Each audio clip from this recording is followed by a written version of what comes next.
Welcome to school queens. Hi, எல்லாம் எப்படி இருக்கிறீங்க? இப்போ நம்ம மட்டன் பிரியாணி ஸ்டைலில் நம்ம மீன் மேக்கர் பிரியாணி போட்டிருந்தோம். எப்படி இருக்குன்னு பாருங்கள். எப்படி உதிரி உதிரியாக வந்திருக்கு பார்த்தீங்களா? மீன் மேக்கர் பார்த்தீங்களா எப்படி இருக்குங்க? இது எப்படி பார்த்தீங்கன்னா மட்டன் மாதிரியே தான் தெரியும். அதனால தான் அந்த ஸ்டைலில் பண்ணியிருக்கோம். நல்லா இப்படி உதிரி உதிரியாகவே இப்படி எடுத்து விட்டுருவோம். இதே மாதிரி நீங்களும் உங்கள் வீட்டில் ட்ரை பண்ணி பாருங்கள். பார்த்துட்டு எப்படி இருக்குன்னு சொல்லுங்கள். நெக்ஸ்ட் வீடியோவில் பார்க்கலாம். பாய்.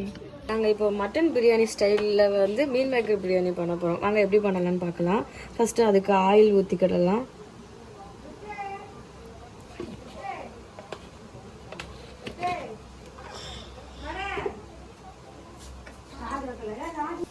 இப்போ வந்து பட்டை, சோம்பு, கிராம்பு, கசகசா இது எல்லாமே ஆட் பண்ணிக்கலாம்.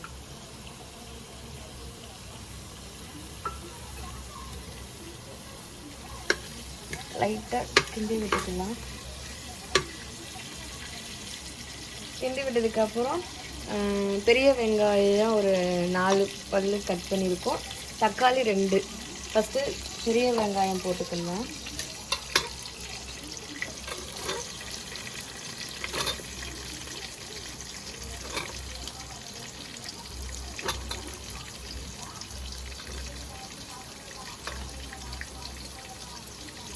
இதை அப்படியே வதக்கிக்கிடலாம்.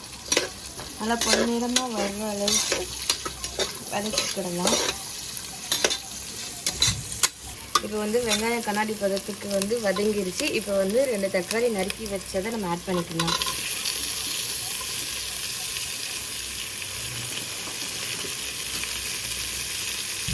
லைட்டாக உப்பு போட்டுக்கலாம். நம்ம சீக்கிரம் வதங்கணும்.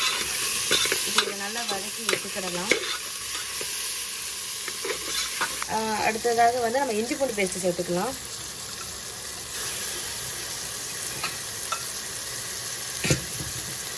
லைட்டாக தண்ணி ஆட் பண்ணிக்கலாம். இதோட ஒரு கொத்து கருவேப்பிலை நம்ம சேர்த்துக்கலாம். கொஞ்சம் வாசனையாக இருக்கும் கருவேப்பிலை. எந்த ரெசிபி செஞ்சாலும் நம்ம வதக்கும் போது கருவேப்பிலை ஒரு கொத்து நம்ம ஆட் பண்ணி பண்ணுங்கள். கருவேப்பிலை மெயினாக கழுவி போடுங்க, அப்புறம் தான் நல்லது. ஏன்னா கருவேப்பிலையில் வந்து பூச்சி புழுவெல்லாம் இருக்கும். அதனால் கழுவி போடுறது பெஸ்ட்டு. கழுவி போட்டுக்கோங்க. இது இப்போ ஒரு 2 மினிட்ஸ் வந்து நல்லா இப்படி வதக்கி எடுத்துக்கிடுவோம்.